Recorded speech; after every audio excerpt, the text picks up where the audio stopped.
And we got our first of 3 10:30 games. We're finishing out our slate. We got Texas State, who's 2-0, traveling to Arizona State, who's 1-1. Arizona State favored by 17.5 points on TNT, and kind of a sleeper, really important game. Brad Jackson for the Bobcats has gone 30 of 46, thrown for 500 yards through 2 games, 5 touchdowns, 1 interception. Lincoln Pear has had 33 carries for 238 yards and 2 touchdowns, and Bo Sparks had 12 catches for 237 yards and 5 touchdowns.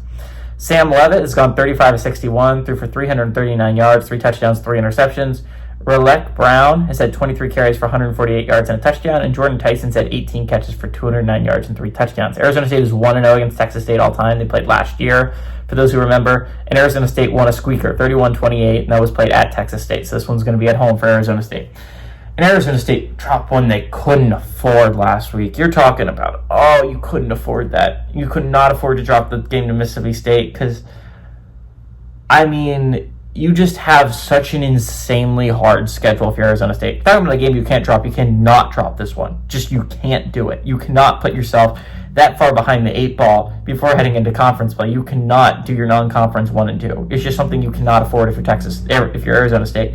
Because I'll remind you, I think a lot of people agree with me, but I kind of view the Big 12 as there's 7 legit contenders. You have the top 3, which is Texas Tech, Iowa State, and Utah. And then you have the next 4, which is teams that I think could still win it, but they're not up there with the others. Like you got the Baylors, you got TCU, you got Arizona State, and you have BYU, right? Arizona State plays all those teams except for themselves and one other. They play all the Big 3. They play Iowa State, Utah, and Texas Tech. They also play TCU and they play Baylor. The only team they do not draw is BYU. So just an insanely difficult draw if you're Arizona State.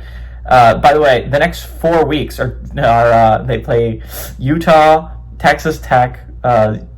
This is not in order, but they play Utah, Texas Tech, TCU, and Baylor. These are in their next 4. They play Baylor next week in just a massive game for both teams. You cannot be heading into that Baylor game.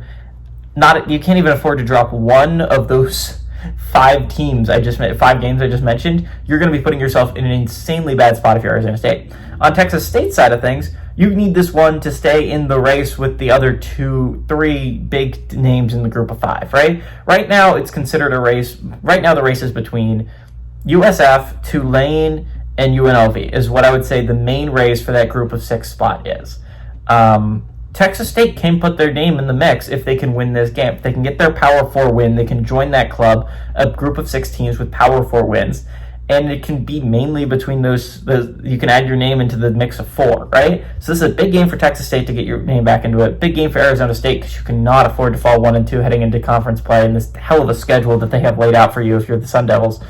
All that being said, I think the Sun Devils are going to get a big bounce-back win. I think Texas State's going to keep it close because they have to. They're coming off a close game against UTSA, but this is your season if you're Texas State. Again, if you cannot pick up this win, your chance at the college football playoff go away almost like that. You just can't really make up for it if you're the Bobcats, if you lose your Power 4 opportunity. So I think they're going to give Arizona State a hell of a fight, but I do like Arizona State to win. I like Texas State to cover that spread, though.